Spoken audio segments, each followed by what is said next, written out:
The dream hurled him without warning. US staggered forward, boots striking wet planks. Icy spray lashed across his face, needles of salt and sleet forcing his eyes half shut. The deck swayed violently beneath him. For a moment he thought he'd been dropped into a shipwreck, but then the prow broke through the mist. Dragon-headed, wood blackened by weather and brine. A Viking longship, alive with chanting men. They rowed in rhythm, muscles taut, breath clouding the winter air. Their voices rose like waves. Ragnarök, Ragnarök. A broad hand clamped his shoulder. US turned and found himself staring at a giant of a man, beard braided with shards of bone. His eyes gleamed with the kind of fire only born on the edge of apocalypse. "Hold fast, stranger," the man bellowed over the gale. "The sea shows no mercy." "Ulric," he managed through chattering teeth. "Ulric Stone." The warrior grinned. "Eric, if you can stand, you can fight. If not, pray the gods swallow you quick." US steadied himself, drawing his coat tighter. It looked absurd here, modern, out of place among the furs and leather of men sailing toward their doom. But the cold didn't care. It cut through everything. In his palm, the pocket watch trembled. He flicked it open.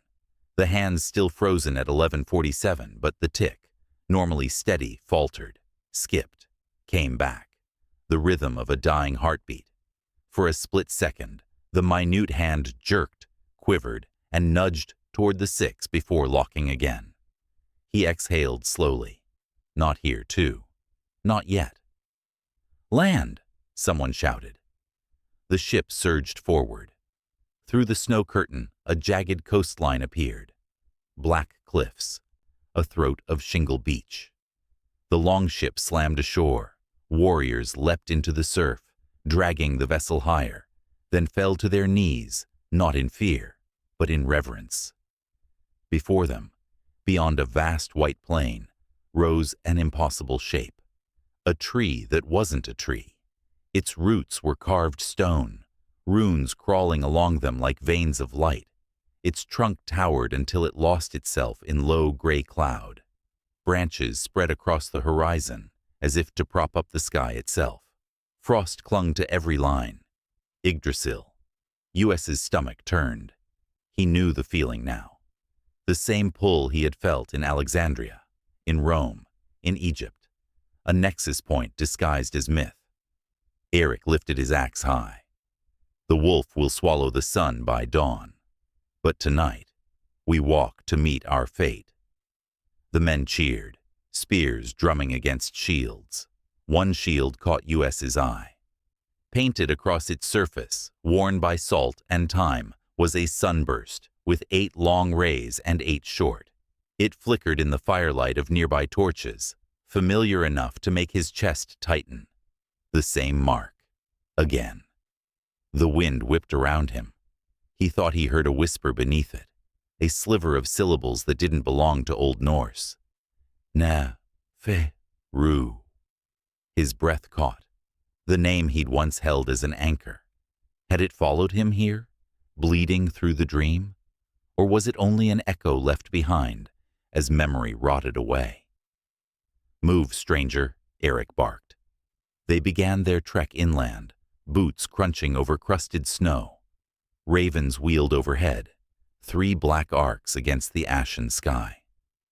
Their wings beat in rhythm with the chant that still rolled from the men's throats. At the ridge above the beach stood a longhouse, squat and defiant against the storm. Smoke twisted from its vent hole, instantly torn to shreds by the wind. A woman waited in the doorway, cloak rimmed with frost, staff in hand. Copper rings wove through her dark braids, flashing fire when the cloudlight caught them. Her eyes locked onto Use. She saw him for what he was. Not one of them. Not of this age. For a moment he feared she'd call him out. Instead, she simply said, "Yrsa, I watch. You walk." Eric lowered his axe respectfully. "The skald waits inside." Yrsa nodded. Her gaze flicked again to US, then to the watch he tried to hide in his fist. A crow wheeled above. For an instant its shadow stretched along the longhouse wall, bending into something more than bird. Longer, leaner, like a figure cloaked in feathers. When US blinked, it was gone. They stepped into the hall. Warmth hit like a hammer, fire roaring down the trench that split the room. Smoke clung to rafters black with age. Warriors crowded the benches, their shields hung on walls painted with beasts that grinned with too many teeth. US's eyes snagged on a carved pillar at the center. Runes spiraled its length, but halfway up, one shape jolted him. A circle flanked by two vertical lines, like a gateway. It wasn't Viking. It looked almost Hellenic, like the rotunda of a library. He frowned, heart hammering, before Eric pushed him onward. At the far end stood the skald. He was wiry, gray-haired, but his eyes burned cold blue. He tapped his staff against the table beneath him. The room fell silent. US's watch ticked once, sharp, insistent. The same kind of warning it had given in Rome, in Egypt. He closed his fist over it and looked up. Pulse in his throat. The skald drew breath. The saga of the end was about to begin. The hall breathed with silence. Smoke coiled toward rafters blackened by centuries. Torches sputtered, warriors' eyes fixed on the skald.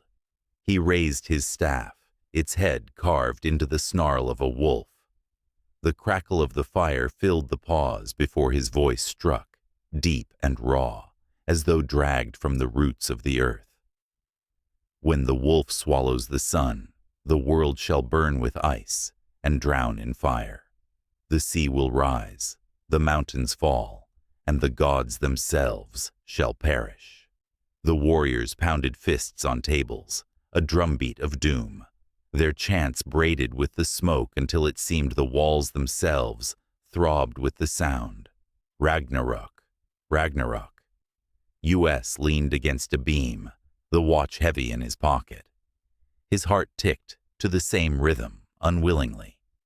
He knew myth could bend a people, bind them to fate. But the words, they were shifting, twisting. He listened closer. The skald's chant moved like a river, verses flowing, crashing. Yet in between the tide of doom, patterns emerged. He spoke of a land beyond the whale road, where red berries grow fat on the shore. He pointed east when tradition said west. He drew a line in ash across the table, curving not into Midgard's ruin, but toward a shore far from home. US's skin prickled. That wasn't Ragnarök. That was a map. Eric grinned beside him, eyes blazing with fever. Do you hear, stranger? The end is sung into the marrow of men. We are chosen to meet it. US's mouth felt dry. He forced a smile, then let his gaze drift to the runes carved into the central pillar. He had noticed before, but now, under the rhythm of the saga, the runes glimmered faintly. Lines connected, branch to branch, forming not chaos, but coordinates, a route across the Atlantic, Vinland. The watch pulsed once in his pocket. His throat tightened. The dream was revealing itself. But he wasn't alone in hearing it. The fire dimmed. Smoke thickened. The skald's voice deepened further, guttural, layered, like two voices speaking in unison. There is no land beyond the sea. There is only ending, only forgetting. Step into the fire, children of the north, and be consumed. A shiver slithered up US's spine. He knew that tone. Custodian. The words wrapped around the crowd, sweet as honey, heavy as chains. Warriors nodded, eyes dull, hands rising as if to embrace annihilation. They weren't hearing a hidden map. They were hearing death as destiny. US gritted his teeth. His fingers tightened around the watch. He whispered, "You again." The hall's fire snapped high, then bent unnaturally inward, as though sucked by a void. Shadows lengthened across the beams. One split, rising up the pillar like a creature of smoke, stretching wings that weren't wings, but the outline of a bird. A raven, its head cocked, and the echo of Custodian's voice seeped from it. You meddle, Dreamwalker. Ragnarök is the story they chose. Why burden them with truth? US fought to steady his breath. Because truth matters. Because lies become history.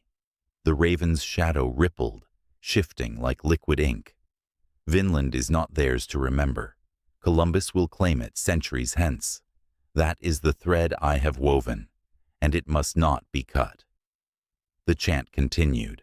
The skald's mouth moved, but the voice was Custodian's now, rolling like thunder through the rafters. Memory is currency. Ulric stone. Do you wish to spend more of yourself for strangers long buried in ice? The watch beat against his palm, frantic. His mind spun back, Rome burning, Akhenaten whispering, memories slipping like water through clenched fists. His brother's name already gone, his face fading, and yet. He looked to Brand, the young boy at the edge of the hall, eyes wide, not with fervor, but with doubt. The boy stared at the pillar, seeing the runes glow. His lips moved. A map. US exhaled. He wasn't alone. Someone else could still see. The raven's shadow hissed. Warriors raised horns of mead and shouted for fire, for ending. Yrsa's staff struck the ground once. Boom. And she met US's gaze. No words, but her eyes told him. Choose. The skald's chant turned into a howl. The wolf swallows the sun. The fire takes the world. The torches guttered, plunging the hall into a flickering twilight. US clutched the watch tighter, feeling its broken tick stumble beneath his fingers. Somewhere in that broken rhythm was a path, a seam he could rip open. But if he did, Custodian would make him pay. The raven's shadow expanded, wings blotting half the hall, spilling across the faces of chanting warriors. Its eyes, black suns, fixed on him. One more memory, Ulric. That is the price for daring to defy fate. The words slithered inside his skull, icy fingers dragging through thoughts. He stumbled, knuckles white on the watch. Not tonight, he whispered. The hall roared as the saga reached its crescendo. Men slammed fists, women wept. The skald howled like Fenrir himself. And through it all, the runes glowed brighter, pulling US's gaze. The hidden map pulsed in rhythm with the watch. Vinland called, through fire and ice. The chant became a pulse. It lived in the wooden ribs of the hall and in the teeth of the men, in the smoke and the glaze of mead across mouths. Someone began to drum, palm against shield rim, steady as a heartbeat, and others joined until the sound welded itself to the skald's howl. The wolf swallows the sun. Torches guttered as if obeying. A cold draft threaded the length of the hall, nosing the fire, lifting sparks and carrying them like tiny red birds toward the rafters. The door banged open. Snow burst across the threshold and skittered over the rushes like a scatter of bones. Warriors surged to their feet, half terrified and wholly exultant. Yrsa struck her staff once. Hold. The word didn't quiet them. Nothing could. But it bent the riot a fraction, made a trough in it where thought might flow. In that trough, 4 men in wolf pelt cloaks stepped forward and raised their arms. The tallest, face striped with ash, turned slowly, measuring the crowd, a priest fishing for fate. Trial of the wolf, Eric murmured, jaw tight. The end must be met with a gift. What kind of gift? US asked, though his body knew the answer, every muscle tensing as if to stop it. The kind you cannot take back, Eric said. Across the benches, the men in pelts reached for wrists, for shoulders. Hands closed, bodies yielded with the sullen obedience that fear gives to custom. The priest's gaze found Brand. "No," Eric said, already moving. Brand froze with an animal's anticipation of the blow. Shoulders up, eyes gone bright and blank. The wolf priest smiled the way a man does when the law is on his side and no other god is needed. "Fenrir hungers," he said. "The boy steps ahead of us all." US was moving too, before he had permission from Sense. He shouldered past a bench, caught his hip, kept going.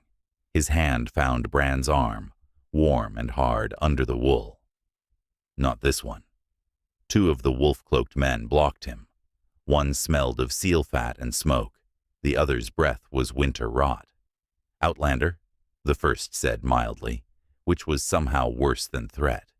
"This is a house matter." "It's a human matter," US answered.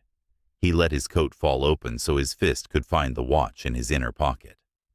Cold leaked from the metal into his palm like a confession. "Ragnarök doesn't need him. It needs everyone," the priest said, and for a moment his voice carried the same double note the skalds had carried. One voice and then another, sitting inside it, heavier, older. Behind the man's eyes, something watched with interest, like a cat waiting for a moth to exhaust itself. Eric stepped between them, his bulk a wall you didn't so much hit as arrive at. "Brand rows in my boat," he said. "If the gods require a gift, they can take an oar." Murmur ripples ran through the hall. The priest bared his teeth. "You would deny fate, Eric Thorson?" "I would deny a priest his choice when he mistakes it for fate," Eric said evenly. The tension was a wire strung from rafter to rafter. Yrsa's eyes cut to US. They held not request, but recognition. "If not now, when?" they said without words. The chant started again on its own, perhaps because quiet had grown too heavy to bear. The skald pounded his staff. "The wolf, the wolf, the wolf," he sang, and the hall answered. US spread his fingers a fraction around the watch and felt the jagged tick's uneven pulse. The room bled into itself, the smoke and the drum and the fear making a single color you could drown in. On the pillar, the rune pattern brightened, faint as moon milk. He knew what Custodian wanted, the surrender that comes when a story gets too loud to think through. He didn't have a blade to cut the rope. He had a bell. He flicked the lid. The watch sang once. It wasn't loud. It didn't have to be. The note spread like water poured on hot stone, steam you could hear.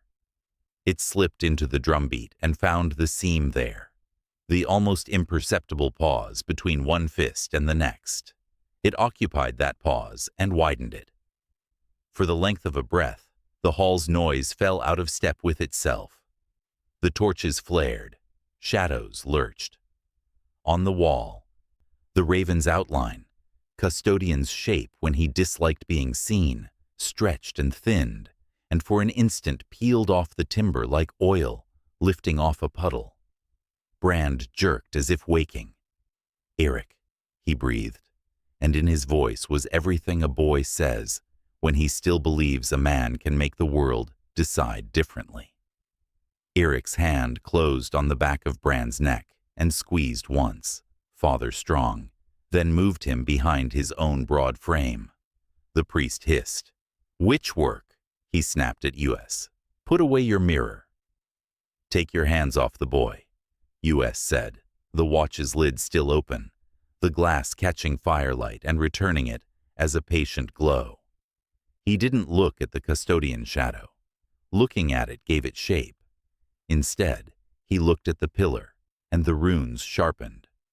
Lines connecting, branch to branch to branch, until the pattern that had teased him resolved into a route, a crossing.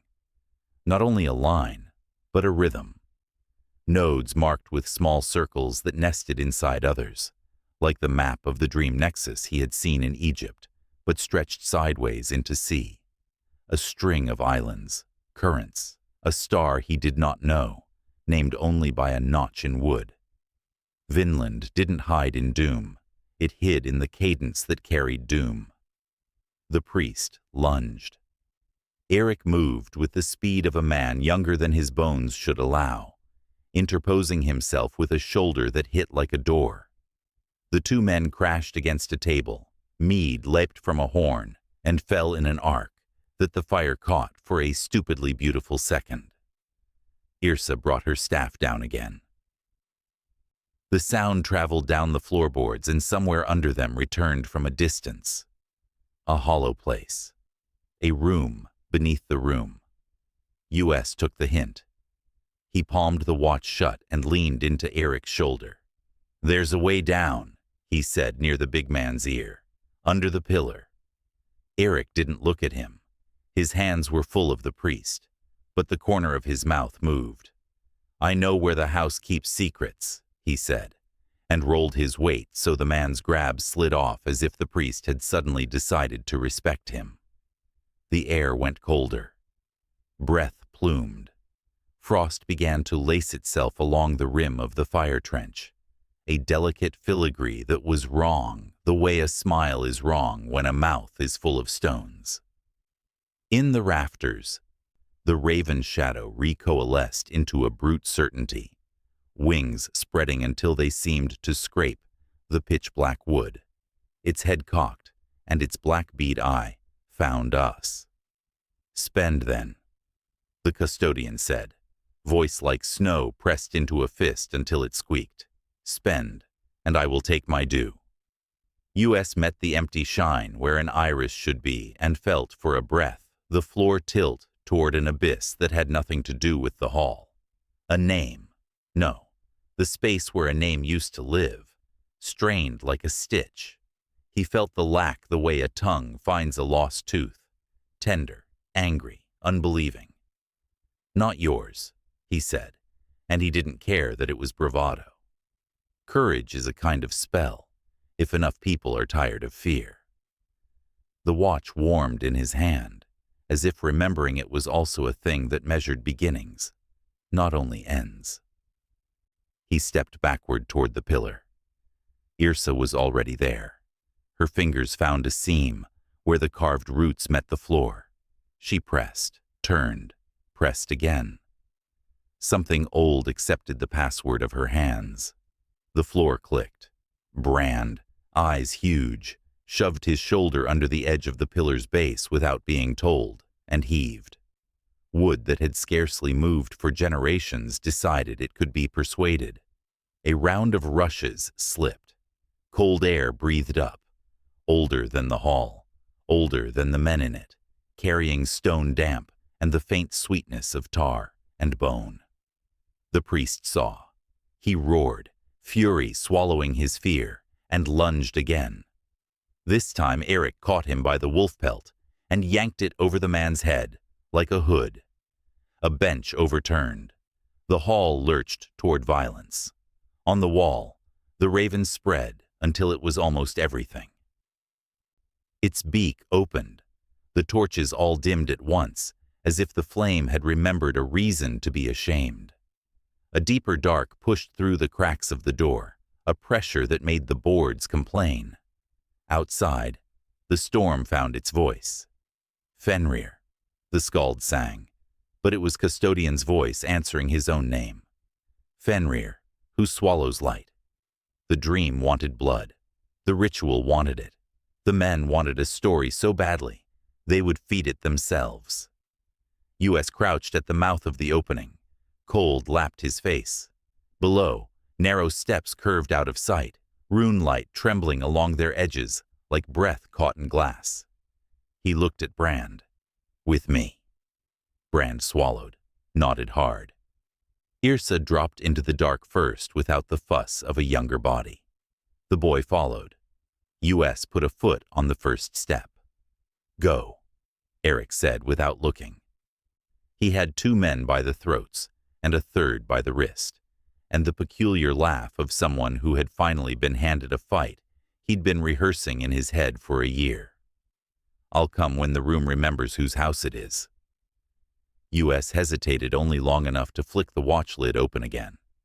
The minute hand quivered, reached, tried the space toward the 6 like a man testing ice, then settled back at 47. He felt the refusal, like a promise. Not yet. Not here. Not this way. He went down. The last thing he saw before the dark accepted him was the raven shadow drawing breath for a scream that had learned the shape of wind. The last thing he heard was Eric's laugh, turning into a growl. The last thing he felt was the step under his foot, answering the watch's tick. Under the hall, the wolf could not follow. Under the hall, maps were kept, where songs could not burn them. And somewhere behind his ribs, where a brother's name used to live, something ached like weather turning. The stairwell swallowed them whole. Cold licked the stone, not the damp of a cellar, but the ancient chill of a cavern that had waited too long to be entered. The steps spiraled downward, narrow enough that Brand's shoulders brushed both walls. Yrsa's staff tapped rhythm into the descent, each strike finding a rune carved into the riser. At her touch they glowed faintly, like coals that had not yet remembered how to burn. US trailed his hand against the wall. The carvings there weren't decoration. They formed branches, roots, loops, the geometry of Yggdrasil. Only now, underground, they revealed another face. The branches curved not upward but sideways, unfurling across unseen oceans. They reached a landing. The chamber stretched wider than the hall above, yet lower, its ceiling pressing down like a secret, too heavy to breathe. Wooden posts braced the stone, etched with symbols older than Viking hands. Bones dangled from twine, ribs of whale, skulls of oxen, hollow bird bones that whistled softly when the air stirred. In the middle, a slab of rock served as altar and table. Its surface bore a lattice of rune lines intersecting like rivers. Brand whispered, "It's a map." US stepped closer. The glow from the runes deepened, tugged by his nearness. He saw the same rhythm he'd glimpsed above. Not prophecy, but coordinates. A passage westward, across the whale road, marked with islands, stars, and currents. The destination pulsed at the edge of the design. Vinland. He pressed his palm to the stone. The watch in his pocket kicked like a startled heart. For a moment, the map and the ticking aligned. An overlay of lines and time, dream and machine. He could almost hear the sea, smell salt sharper than the ice-choked coast. Yrsa's voice slipped through the silence, quiet but unflinching. They dreamed a world beyond their world, and the dream was true. But Custodian sang them a different ending, and so they forgot. Her eyes glimmered in the rune light. You walk between. You see what they could not keep. The boy Brand leaned over the slab, tracing the line with his finger. If we sail here, we live, not die. Why don't they listen? Because stories kill more easily than swords, US thought. Aloud he said, because something doesn't want them to. The air shifted. Smoke bled through the seams of the chamber, though no fire burned here. The rune glow guttered, dimming to ember red.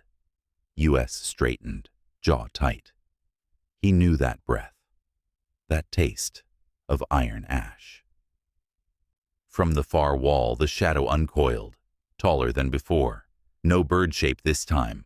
It rose into a figure cloaked in flowing dark, face indistinct, only the hollow of eyes visible, wide as void. Custodian. Brand gasped and stumbled backward. Yrsa steadied him with a hand but did not speak. She only watched.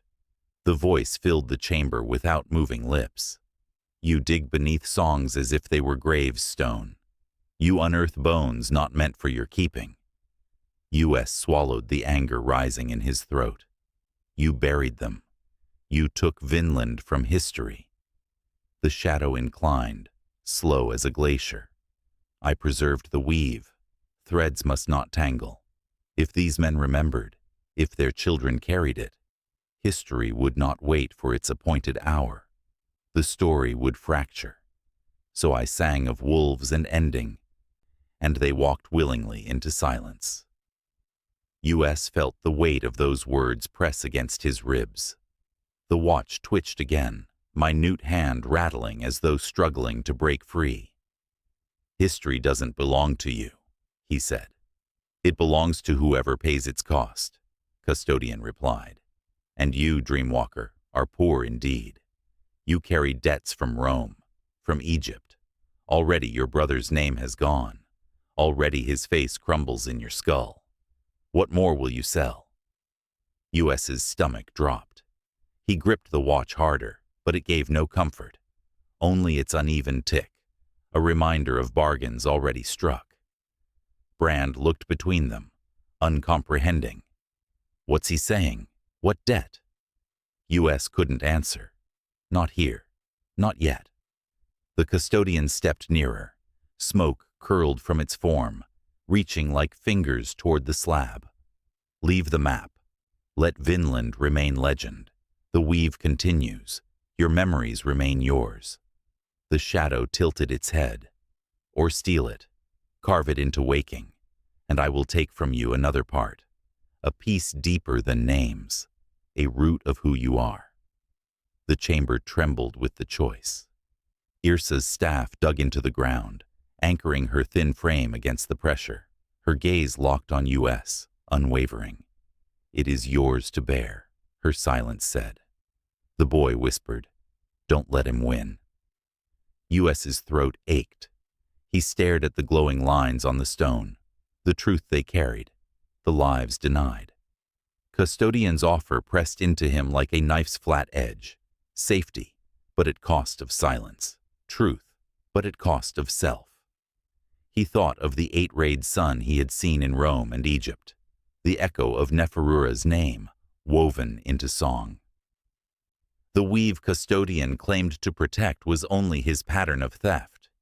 Each time, he had stolen memory from peoples, from Ulric himself, binding truth into cages. His brother's name was already gone. What else could vanish? His mother's laugh, his own? The watch's case clicked open in his palm. The glass glowed faintly with firelight. Its frozen hands twitched. Tick, tick, offbeat. US whispered, if memory is currency. He pressed the watch flat against the stone, aligning its circle with the circle of Vinland, carved there. Then maybe debt can buy freedom. The runes surged white. The chamber roared with light, brighter than any torch, as if the sun itself had cracked through the earth. Custodian hissed, shadow staggering backward, edges shredding like cloth in flame. You cannot keep it. You cannot hold both worlds. The map seared into US's sight. Not only lines, but stars, islands, rhythms of tide. It etched itself deeper than memory, deeper than ink. And yet, he felt it tear something else loose. A hollow opening behind his ribs, raw, terrifying. He clutched at it but found nothing. A smell. A laugh. He couldn't name it anymore. Gone. He gasped. What did you take? Custodian's laugh echoed, not from the shadow, but from inside his skull. You will know when you reach for it and find only absence. The light collapsed. Runefire guttered back to a faint glow. The shadow melted into smoke, sliding away into cracks no eye could follow. US staggered, breath ragged, chest burning with loss. Brand caught his arm. You did it, the boy said, voice trembling but fierce.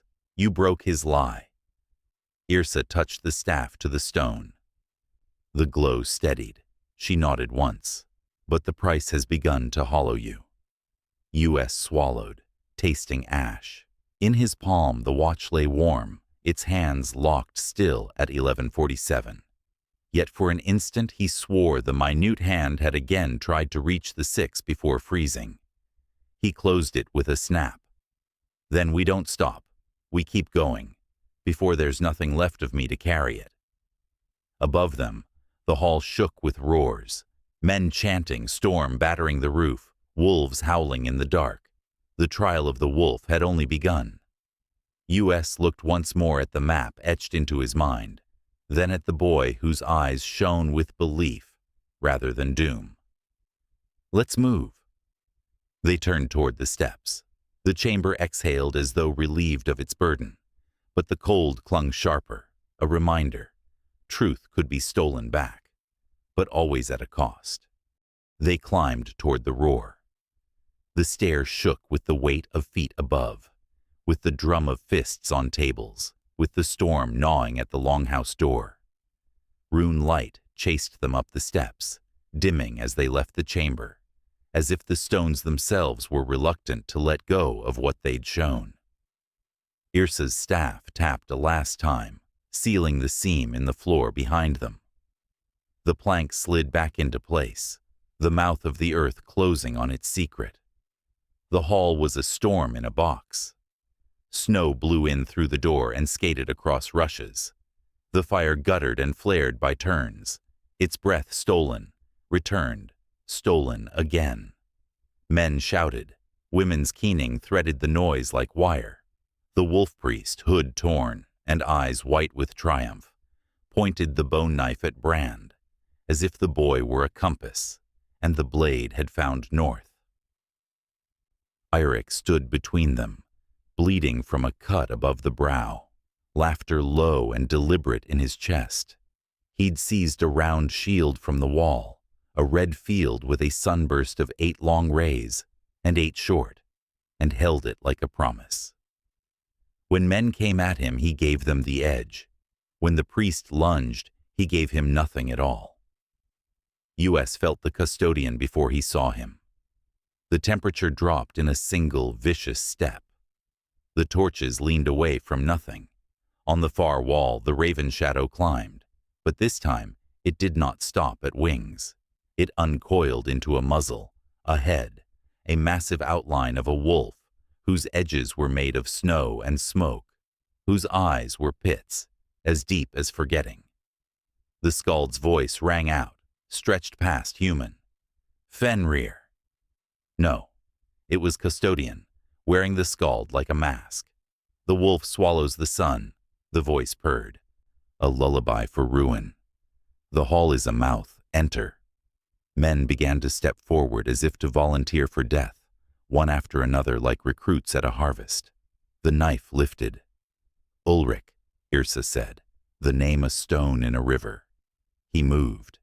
He slid along the pillar, keeping the wolf's shadow in the corner of his vision and refusing it the shape of a center. The runes along the post were a heartbeat he could almost hear. He pulled the watch and snapped the lid. 11:47, hands locked, tick ragged. It had been a bell in Rome, a countersong in Egypt. Here, among rhythm and raven and drum, it had to be a metronome that taught a hall how to breathe again. Brand, he said. On my word, speak the lines, these here, then these. He tapped the sequence on the pillar with 2 fingers. Branch, branch, root, curve, the cadence he'd learned in the chamber below. The boy nodded, lips bloodless but steady. U.S. lifted the watch until its face kissed the cold of the carved wood. Yrsa set her staff's tip at the base of the pillar. Ulric, as if hearing a cue in a music he'd never learned, gave ground in just the right way. 1 step, 2, so that he stood between the wolf priest and the pillar's circle. Now, U.S. said. Brand spoke. The sounds were not Old Norse exactly, nor anything U.S. knew.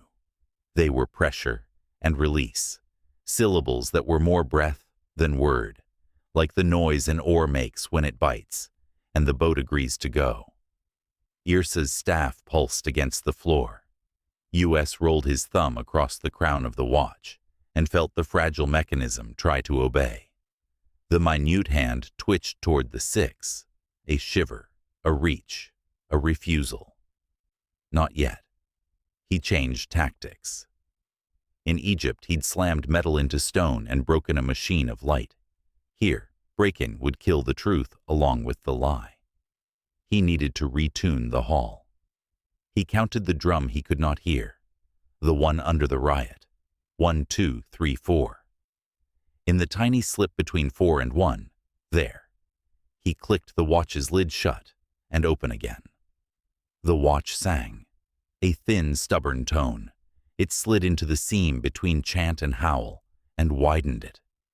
One warrior's voice fell a fraction out of time. Another tripped on a word. A third lost his place and, angry at himself, shut his mouth. The skald faltered for the barest heartbeat. The wolf's outline flickered along the wall. Spend, Custodian breathed, attention swiveling. Spend and I will make it stop. The knife flashed. Ulric met it with the sunburst shield. Bone shrieked. He drove his shoulder into the priest's chest and sent him staggering. Again, US said, and Brand's voice found the second sequence. Ursa's staff beat once, twice, 3 times. The 3-stroke US knew too well. The rune pattern brightened. White ran along carved grooves, like water, looking for the sea. The wolf shadow bent closer to the floor, muzzle opening as if to swallow the trench of fire. The hall's flames recoiled, funnels of dark reaching down from rafters and trying to drink them. Snow exploded inward, a white fist. People screamed. The watch's tone trembled. US pictured his brother's face to steady himself, the way he'd steeled himself in other storms, in other lives. He reached for the grin that used to land half a second before a joke, the scar through one eyebrow, the nothing. He dropped against the pillar, as if struck. An emptiness opened inside him like a hatch, like a stone well he'd leaned too far over. The absence was suddenly, savagely clear. He had known the name was gone. Now the face went with it. He could not even conjure the wrong image. There was no image to fail at. Only the ache where a face should have lived. The watch skipped a beat. For a breath, he almost let the hall take him along with everything else. Ulric shouted his name. Not Ulric, his name from this place. Outlander. It snapped him back better than mercy. He tasted salt, blood, ash, a syllable that could have been Neferu, tangled in the smoke. He swallowed rage and fear and made of them a weight to hold the tone down.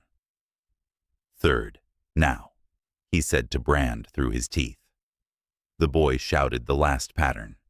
Yrsa leaned her whole body on the staff and pushed down. US pressed the watch hard to the wood and turned the crown against its will. Something locked. Not the watch. The hall. The chant broke like a fever. Men stumbled mid-word, blinking as if waking in strange beds. The skald choked on the name of the wolf and coughed like a man who'd breathed in the night sea. The fire surged as if relieved to be itself. The wolf shadow convulsed, a flayed thing of smoke and cold.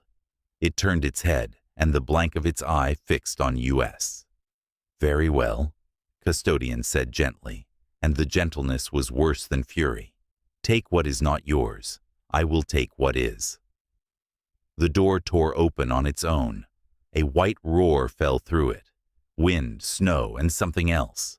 A weight like the downbeat of forgetting. The roof ribs creaked. The rafters spat dust. The priest screamed and launched himself again, his knife a nail looking for wood. Ulric met him with his whole life. He dropped the sunburst shield from his left and snatched a spear from the wall with the same hand, faster than anyone that size had any right to move.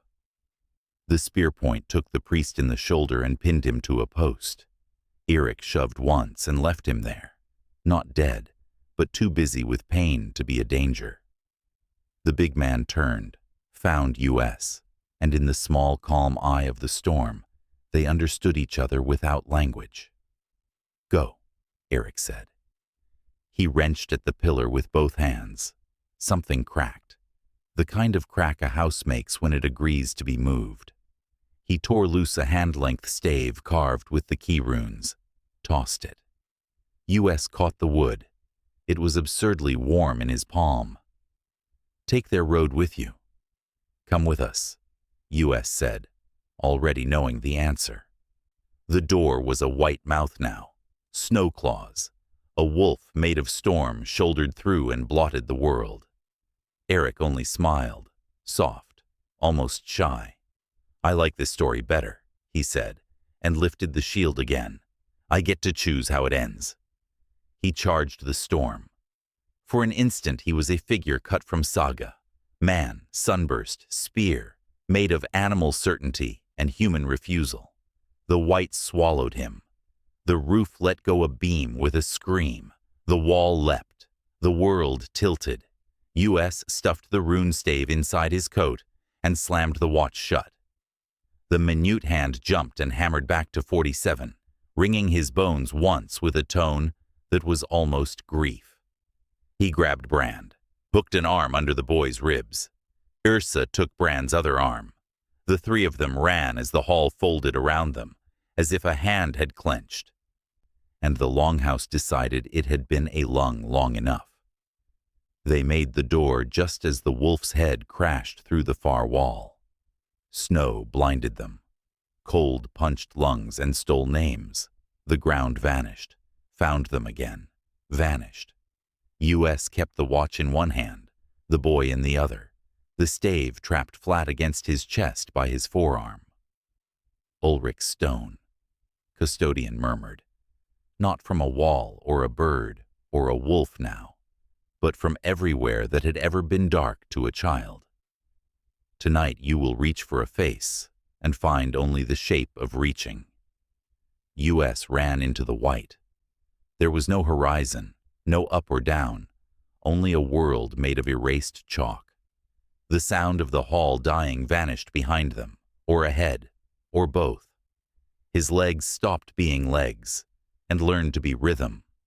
Brand's weight tugged, light and then heavy, and then light again. Yrsa's staff struck, he could not tell where. The watch's tick became the only thing that obeyed. Tick, skip, tick, skip. He closed his eyes against the white and the absence. He pictured a coastline drawn in runes, islands like beads, a star cut into wood. He told himself its names as if names were rope.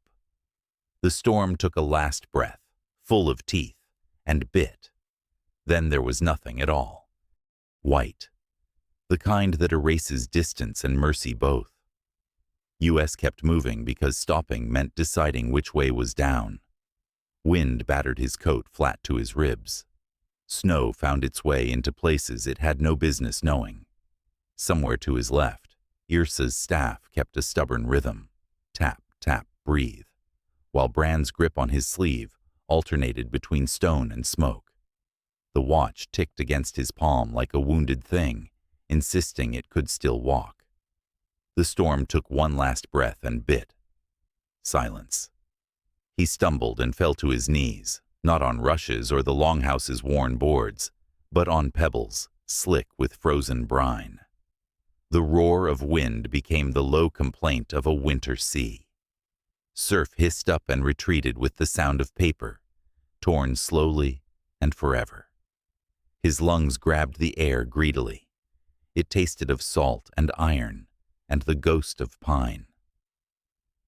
They were on a shore, an inlet cupped by black rock and glassed with ice. The world beyond the cove remained the color of ash, but the horizon had remembered how to be a line.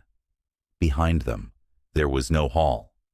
The longhouse had never been, or had been and decided to be a drift of broken timber, or perhaps it waited under the snow, holding its breath. Yrsa stood, hair and cloak cased in rime, staff planted as if she'd grown there. She didn't look at him immediately.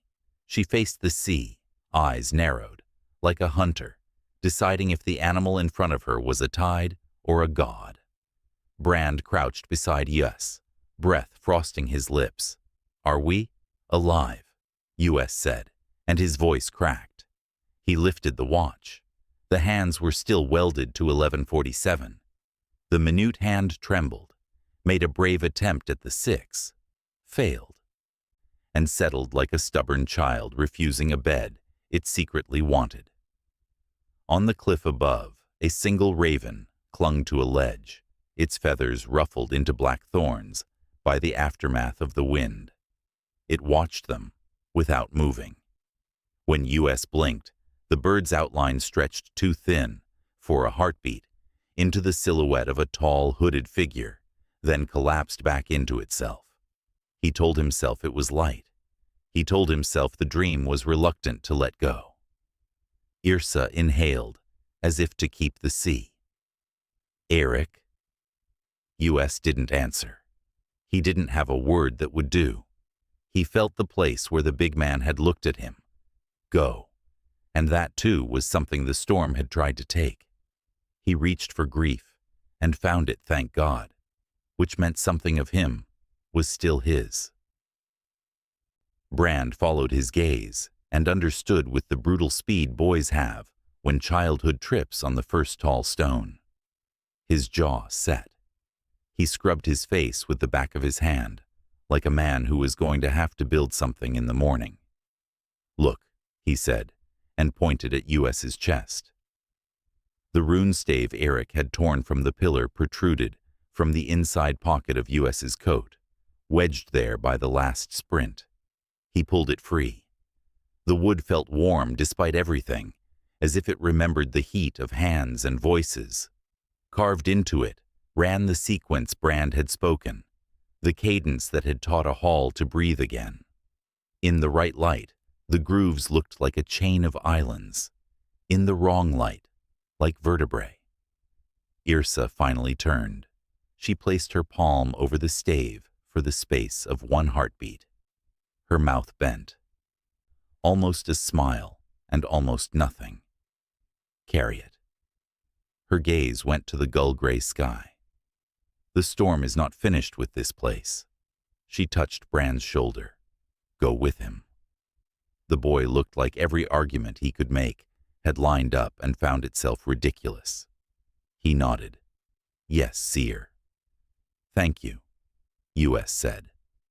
Yrsa lifted her staff in what might have been a blessing, or a salute, or a promise that she, too, would choose endings when given the chance.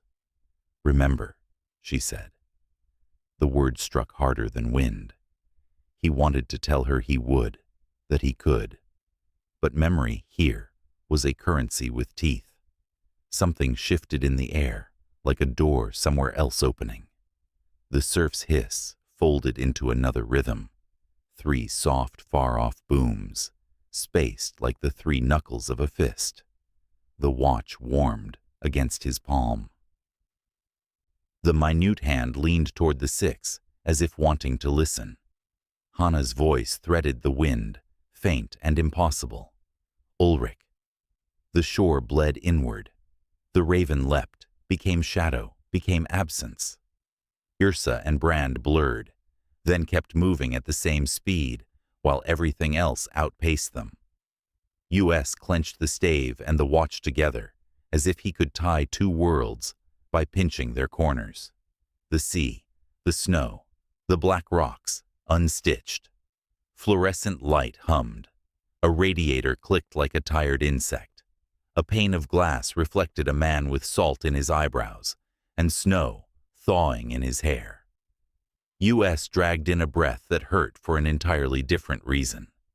The air was warm and tasted faintly of dust and varnish, and the kind of lemon used to clean surfaces people aren't supposed to touch. He was sitting on a bench backed up against a glass case. The case held a wooden oar, cracked and mended with iron clamps. A placard beneath listed a century that felt both too late and too early. Framed photographs on the wall, longships propped on modern scaffolds, a shoreline the color of old coins, a map with a red line that stopped in the middle of gray water. In the corner, a small projector looped silent footage of men in wool caps, hauling something heavy out of peat. A door banged somewhere beyond the exhibits. Footsteps, the quick rhythm of a person who knew exactly where she was going and why. Ulric, Hana. She skidded around a display of ship rivets and nearly collided with him. Her scarf hung half off one shoulder. Her hair had lost the argument with static. She gripped his face the way people do when they intend to hold it together for two and decide to take three. Her thumbs were warm against his cheekbones. "Where did you go? You were—" She stopped herself in the same place she always did, at the edge of saying the word gone. He looked down at his hands. He held a watch he recognized, and a piece of carved wood he should not have. Rune lines ran the length of the stave, like clean white scars. Hana saw it at the same time he did. Wonder washed the worry from her features, then flowed back, mingled. "Is that—" She didn't finish the question. Her eyes already knew. He put it on the glass case, gently, because the wood knew too much to be dropped, and pushed it until it sat alongside the oar. The museum label's text tried gamely to do its job. It failed to notice that the stave on the case completed the pattern, painted faintly on a backdrop behind the oar. A line of islands, a notch of star, a current. Hana stepped around to the far side of the case, fingers tracing air triangles, overlaying one thing on another in the space between the glass and her hand. "It fits," she breathed. "It actually fits." He nodded. The motion felt like he'd found a gear in his neck that still turned. Vinland. Hana's gaze flicked to his, sharp. "How much did it cost you?" He tried to say nothing. The lie died on the threshold of his tongue. He tried to say not as much as last time. That one didn't clear customs either. He swallowed. "I reached for his face," he said. There wasn't one. Hana closed her eyes, only for a moment. When she opened them, resolve had returned to shore up what compassion couldn't carry alone. "We're not done paying, but we're not done not paying either." He huffed what might pass for a laugh in kinder weather. Is that the technical term? It is today. She reached into her coat and pulled out the small device she'd built and rebuilt so many times. It had learned her stubbornness. 3 brass discs in a row, wires like nerves, an on-off switch that hated the cold. She glanced at the watch in his hand. Did it move? "Nearly," he said. "It wanted to." She set the device on the glass beside the stave. The lights overhead hummed a half-step lower. Somewhere an attendant coughed and pretended not to be listening. Outside the museum's window, the winter harbor did its quiet gray business. A gull traced a lazy loop and, for a heartbeat, became a neatly drawn raven in the reflection before it turned into itself again. U.S. felt eyes on the back of his neck. He didn't turn. He didn't need to. Custodian's voice found him anyway, devoid of echo, intimate as regret. "You trade memory to save memory. I approve of the symmetry." U.S. let a breath out between his teeth. "Then you'll love what happens next." "Soon," the voice murmured, amused. "Soon you will meet the one I answer to, the one who keeps the weave from men who think themselves brave because they bleed alone." Hana watched his face go still and did not ask. She placed her hand on his wrist, covering both the watch and the pulse beneath. "Ulric," she said, and this time it was not an anchor. It was a promise, standing at a cliff's edge. He turned his hand so his fingers could find hers. The skin to skin felt like the first light after a hard night. He looked at the stave, at the line it completed in the museum's display, at the star notched in wood that had crossed a dream and arrived where glass and labels pretended the world was simple. He also looked inside at the absence that would not give back what it had eaten. It would not be done with him. That was the arrangement. He could grieve later, or continuously, or both. "Let's get it photographed," he said, measured, compared to the saga translations. "If the pattern matches the island chain you found last week." "It will," Hannah said, no bravado in it, just a technician's consent to reality. "And then," he said, "we go." "Where?" she asked, but she was already smiling, bare and fierce. He tapped the stave. "West." On the far wall, a donor plaque carried the museum's logo, a stylized round arch over a book, a shape that, once seen, could be a library door. US's mouth twitched. Some symbols weren't done with them either. He slipped the stave back into his coat. The watch's case clicked shut with a sound like a coin entering a jar that was almost full. The hands stayed at 11:47, the minute hand a fraction braver than before. Outside, the gull wheeled and became a gull. Inside, a story made a small defiant place for itself among facts. US lifted his eyes to Hannah. "We keep going," he said softly, "before there's nothing left of me to carry it." She squeezed his wrist once. "Then we'd better make the truth light." The radiator ticked. The projector whirred.